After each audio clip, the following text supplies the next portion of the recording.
Hey, welcome back to another episode of the Writer's Mind podcast. I am your host, Shamika Baines, and today we are going to talk about being a step parent.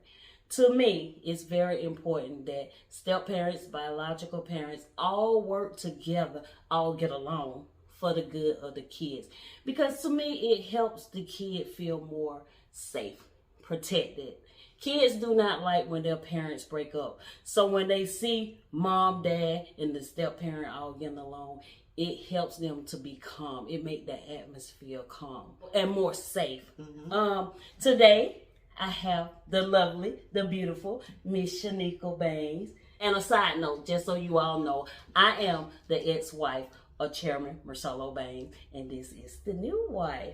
And Shanika, I want to thank you for being here today. Thank you for having me. And we always laugh because we have an inside joke. My name is Shamika Baines, and your name is? Shamika Baines. My name is Shanika LaShawn. Your name is? Shamika LaShawn. My last name is Baines. Your last name is? Baines.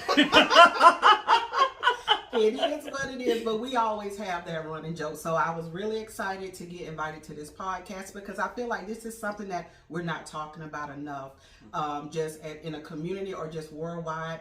A lot of kids are going through depression and everything. They're unhappy when they're in step parenting homes. So this is the perfect time to talk about this because we have suicide rates going up. And so the idea of you want to talk about step parenting, I think it's the perfect timing for it. So let's start with some questions. Shanika, explain to me how you feel about being a stepmom. So the way I feel about being a stepmom, I feel like that I am in an elite group of parents who automatically have a bad stereotype put on them, because when you hear stepmom, stepdad, step-parent, you automatically think that it's because of a broken home. So I feel like I am very fortunate and blessed because my step parenting is a little different than, the horror stories that you hear about step parenting. So I feel blessed and fortunate. And it all starts with excellent parenting. Like Shamika did an excellent job. Thank you. I never had any problems with the kids. And I think one of the things about it that really makes it bad on the new blended family is that parents they get in the kids' heads. They coerce them to be mean and nasty. But when you acquire step kids who have a respectful foundation, and when I tell you respectful foundation, Christian-based foundation, it makes it a lot easier, and that comes with the way you raise them. Thank you. Absolutely. You know that.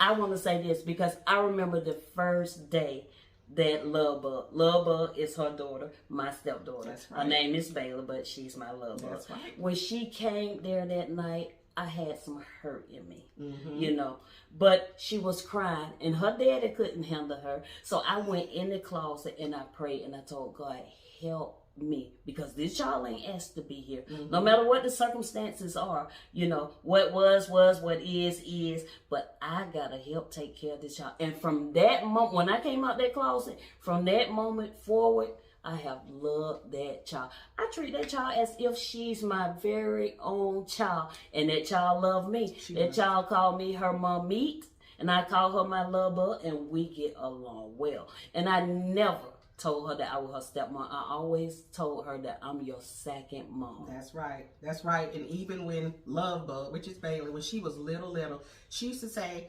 Mommy, I have two mommies, don't I? I'm like, yeah, you do. You do. And she calls me mommy. She calls her mommy.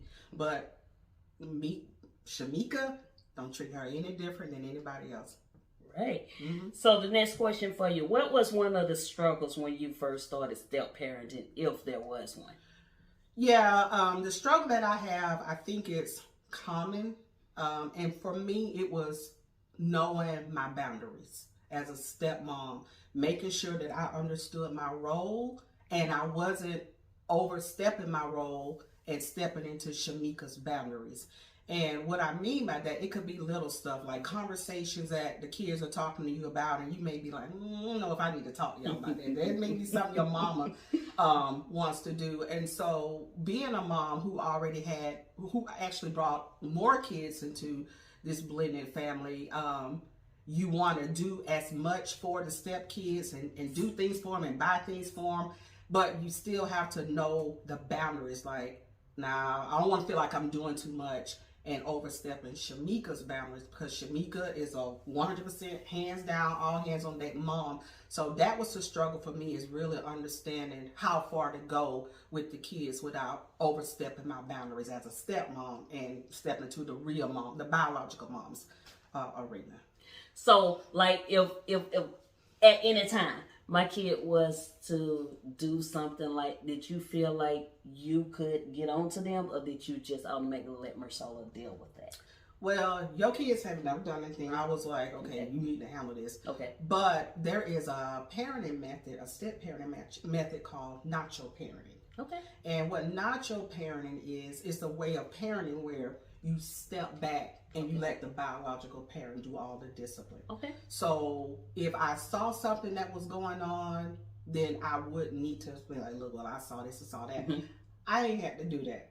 But even when he's disciplining them, I still step back. Okay. I step back, and in your mind, you're like, well, it ain't that serious because we did the same thing. Right. But right. you can't step in, because first of all, you want to step back. Those are not your biological kids. And then when I went back to the first time, making sure you don't overstep the boundaries. So how am I going to be chastising them? And then that could be something that the dad goes back and talk to you about, and then y'all handle it. So just stand in the place. And that's the Nacho parenting style. And it's very helpful. I've been reading up on it. Like, just when it comes to discipline, you step back. You let the biological parents do that. Okay. Mm-hmm. One thing I told Marcella when me and him was divorcing, going through the breakup, I would say, let's always make sure we have each other's number and a way to get in touch with each other. And always, always, always take care of those kids together and be there for those kids together.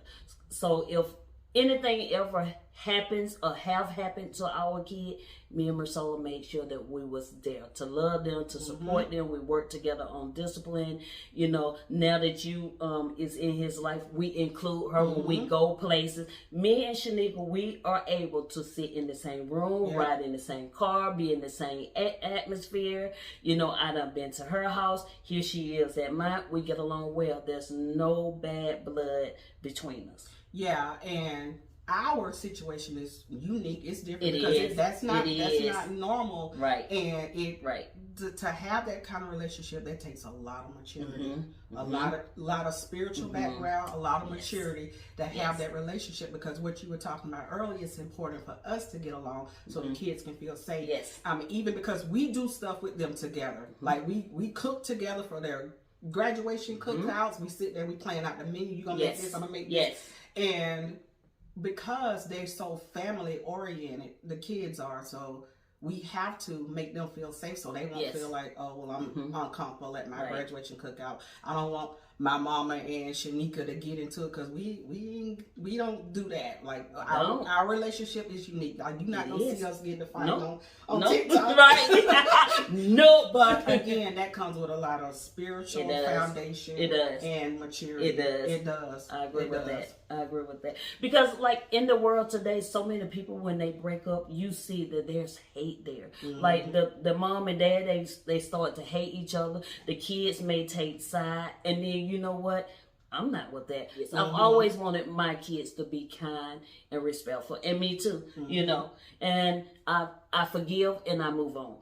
Stuff happens in life to all of us. One thing, the next thing, it happens, But you have to forgive, you have to move on, and you have to accept things as it is. And don't hold on to anyone or anything, because guess what? You'll be hurting yourself. You have to let go when it's time to let go and move forward.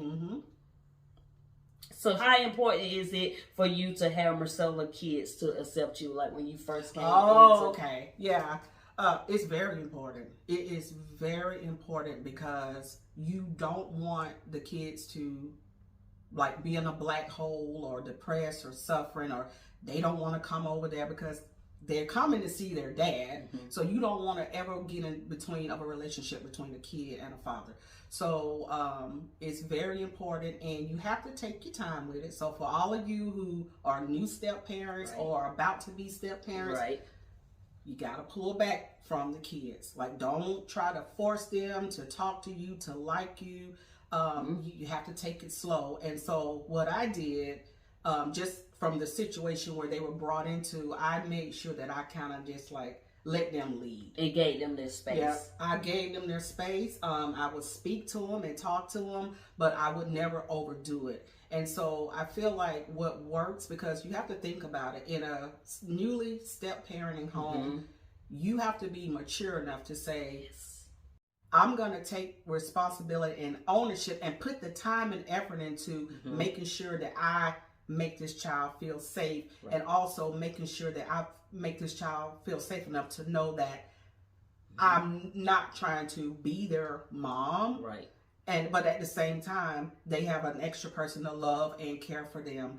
And one way that you can do that, again, with staying within your boundaries, that was my biggest struggle, making sure I didn't overstep my boundaries, is find something that you can help them with. So, and just stick to that. And then next thing you know, they'll start asking you or for more support. So, for example, I think for Shakira, she's working at McDonald's. So I would go pick her up at night and late at night and wait on them to get off. That was what I did. That was my role. And as you know, we progressed, they will start asking me other things. Can you do this? Would you mind doing this? Can you help me with this? But let them lead. And you have some parents, step parents, who will say, you know what, I tried to speak to her. They don't want to talk to me. I'm done. You know, about me. Don't do that, because you are tasked and responsible for making that stepchild feel safe and equally loved, but making sure that they know that you have that support in a different space. Right. Because one thing I always told my kids is, you gotta be kind, you gotta be respectful. You know, I used to tell them, you make sure you speak. When you walk in the house, you make sure you speak. If she asks you something or speak to you, you make sure you answer and you speak back. Now, one thing I did give my kid grace with, I used to tell them, if you ain't ready to hold a conversation, you don't have to hold a conversation, because I wanted them to feel like they matter and things. You know, they had time to, you know, focus on it and you know, just feel safe. And and you have to make sure that their biological parent, whether it's a husband or a wife, you have to make sure they understand that, because what they'll do is they'll try to chastise the child because they're not speaking and they're not talking, and they'll come in and speak on their room. But you have to make sure they understand. Leave them alone. Leave them alone, because what you're gonna do is gonna backfire. And then they're gonna resent you. They're not gonna like you because my daddy or my mama got on to me because I don't feel like talking yet. Give them the space. And you got some people where they ain't talking, so you know, whatever, I'm done with it. It ain't about them anyway. It is about them. It is about them because they're innocent in the situation. Yes. Okay, another question for you. Is it important to you that me and you, get along, and why? Now and even then, how important was it? It was always important because it was important for the kids to see it. More than anything, it was important for the kids to see it, because if you and I were not getting along, you know what? Me and the kids not gonna get along, because they're gonna side with their mama. They're gonna side with their mama, and so it was really important. And even like the co-parenting and the village part, like, it's important to have two. When they can't get a hold of you, they can get a hold of me. If you're not able to do something, and they can call me, and they know that. So that's why it's so important for us to get along. I mean, I remember we sitting there packing up, you know, college stuff together, and putting up college rooms together, and they see that. Now, if we were to leave and get to fight in the parking lot, they don't need to see that. But it's critical, because if me and mom not getting along, guess what? Me and the kids not getting along. And we interact too much within the families for us to not get along. And it's even more important now, because we probably gonna be grandmamas in a few years. And you know what? So we got a whole nother journey to go through. And you know what? I always tell my kids, don't have no kids now, because you know what? I'm not ready to be a grandma. And I always tell them, Shanika, I'm gonna be Gigi when that time comes. And they be like, no, you're gonna be grandma and Shanika gonna be nanny. I said, Shanika may be nanny, but I'm gonna be Gigi. I know. I'm Gigi. But it's even more important now, because they are grown. Well, they're early grown. Right. But still, it's so much that they got to go through. It is. With her and heaven forbid, abuse, getting their hearts broken, their first pregnancy. So we need to get along more than ever now because they got to go through some real tough stuff in their life. Yes, ma'am. And for me and Marcelo, we have always made sure that we gave our kids love and that we listened to them. He get on to them a little bit more than me, but you know the thing is, he can talk and get on to them and they'll straighten up. I used to have to be the one that whooped them and tell them 100 times. He can just tell them one time and they would do it. So you know what? I always, when I really want them to do something and they won't listen to me, I would just call Marcelo and just say his name, and guess what? My kids will act right. So you know what? We just have always worked together. Shanika came in. She is an excellent step parent, and we all get along. And Shanika, I know I have told you this once before, but I'm going to tell you again. I don't hate you. I don't have any hard feelings. As a child of God, I love you, and I want you happy, and I want Marcella happy. And the same for you. And I just want us to all keep doing what we're doing. Yeah. I think we do pretty good. I think we do pretty good. I'm looking forward to grandmotherhood because the kids are grown, so eventually we're gonna be like, okay, you gonna pick him up from practice? I'm not gonna pick him up. Oh my! Or fussing talking about, look, they ain't got no diapers. You gonna get them out again? So we have a long road ahead, and so. I think it just will keep getting better and better. Better and better. Yeah. So, Shanika, I want to end the podcast with this.